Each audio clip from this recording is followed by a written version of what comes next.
이 서양과 동양의 위암 유병률 차이는 엄청나게 큽니다. 그래서 우리는 이 위 수술을 하는 사람에서 남아있는 위에 생기는 암을 걱정을 안 할 수가 없는데, 위암이 생겼을 때 치료를 하는 게 크게 달라지거나 그렇게 되지는 않는데 잘 발견이 되느냐, 그게 문제거든요.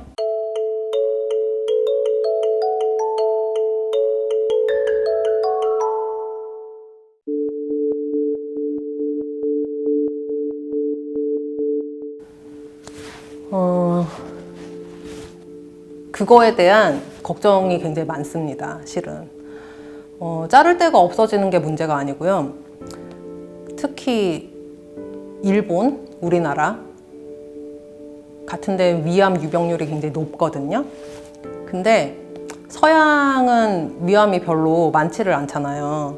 그래서 제가 이 비만 대사 수술 보려고 연수를 갔을 때 위암 수술을 한다 그러면은, 우리나라에서는 정말 흔한 수술이거든요, 솔직히. 거기서 위암 수술 딱 잡히면은 온갖 사람들이 다 보러 와요. 왜냐면 잘 안 하는 수술이기 때문에. 이 서양과 동양의 위암 유병률 차이는 엄청나게 큽니다. 그래서 우리는 이 위 수술을 하는 사람에서 남아있는 위에 생기는 암을 걱정을 안 할 수가 없는데, 이게 위 수술을 했다고 그래서 그것 때문에 위암이 생겼을 때 치료를 하는 게 크게 달라지거나 그렇게 되지는 않는데 잘 발견이 되느냐, 그게 문제거든요. 우리나라에서는 국가건강검진에서 2년에 한 번씩 위내시경이 포함돼서 나오잖아요. 우리나라의 높은 위암 유병률을 반영해서 그렇게 위내시경을 하는 게 위암 조기 발견에 효과가 있다, 비용 효과가 있다, 이거에 대한 컨센서스가 이루어져 있기 때문에 그게 들어가 있는 거거든요. 근데 위 절제술을 하면 잘린 거는 밖으로 빼내서 버리거든요. 그리고 나한테는 이렇게 가느다란 위가 남아있는데, 그 가느다란 위는 똑같이 위내시경 하면 다 보여요, 안에가. 근데 위 우회술의 경우에는 주머니를 만들고 그 나머지 주머니는 뱃속에 남아있거든요. 근데 거기를 내시경으로 들어가 볼 수 있는 방법이 없어요. 그래서 그거에 대해서 이게 남아있는 위가 과연 안전하냐, 그거에 대해서 굉장히 논란이 있고요. 그래서 그 남아있는 위에 대해서, 잔 위에 생기는 암에 대해서 이제 뭐 별로 생기진 않는다, 이런 보고들이 대부분이에요, 사실은. 근데 특히 이제 이 암이 생기는 것 자체가, 암이 생기는 원인이 물론 이 이유뿐만은 아니지만 어쨌든 그런 환경 자극 때문에 내 몸이 손상을 받기 때문에 암이 생기는 건데요. 위 점막에서 남아있는 위는 거기로 음식물이 들어가질 않거든요. 그러니까 그 음식물 섭취에 의한 환경적인 자극이 사라진다.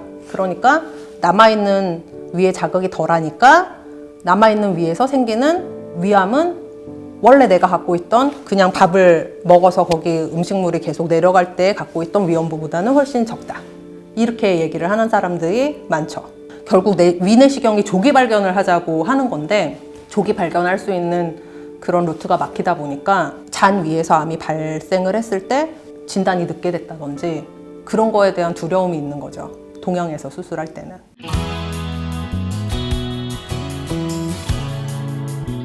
이게 수술을 하신다고 해서 뭔가 기능에 문제가 생기는 건 아니기 때문에 나중에 고생을 하고 그런 건 없어요. 그런데 이 수술의 가장 큰 문제는 뭐냐면, 암 환자 같은 경우에는 수술하고 나면은, 수술하고 나서 3개월 간격, 6개월 간격, 1년 간격으로 검사합니다. 그럼 따박따박 잘 오세요. 그 정부에서 이제 중증 지원도 해주고, 검사비. 일단 기본적으로 완치 판정을 받을 때까지 5년은 잘 오시거든요.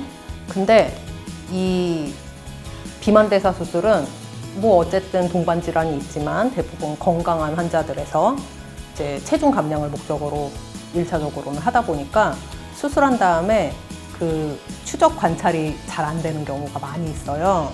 수술하고 나면은 급격하게 쭉 빠져가지고요, 그 평형기에 도달하는 게 한 6, 7개월 지나면 평형기에 도달하는 사람들이 많거든요. 그러면 나는 목적한 바를 이뤘잖아요. 그리고 먹는 것도 그때쯤에는 많이 적응이 돼서 별로 불편하지 않아지고, 합병증 없으면 그냥 안 오시는 분들이 많이 있는데, 근데 이제 그런 분들이 장기적으로 특히 위우회술 같은 거 하셨을 때, 위우회술 하신 분들 말고 위소매 절제술을 하신 분들도 어쨌든 드시는 양이 줄어들잖아요. 그러면 영양 불균형이 생길 수가 있거든요. 그래서 그런 이제 수술한 다음에 살 빠지고 너무 건강하게 잘 지냈는데 뭐 한 10년 지나서 검사했더니 빈혈 수치가 엄청나게 낮게 나온다든지 이런 식의 문제가 생길 수가 있는 거죠. 수술하고 나서 그거의 후유증으로 나중에 나이 들어서 고생을 하신다기보다는 장기적인 합병증의 하나로 말뉴트리션 같은 게 생길 수가 있기 때문에 영양 흡수랑 관련된 그런 질환들이 생길 수가 있어서 그래서 그냥 잘 다니시는 게 중요한 거죠. 그리고 잘 다니시고 이제 끝났어요, 안 오셔도 됩니다 이럴 때도 뭘 잘 챙겨 드세요. 뭐 빈혈제 같은 거 챙겨 드세요. 사람에 따라서는 비타민 제제 같은 거 챙겨 드세요. 이런 얘기가 있을 수가 있는데 그런 거에 따라서 좀 잘 따라 주셔야 되는 거죠. 그러면 괜찮습니다.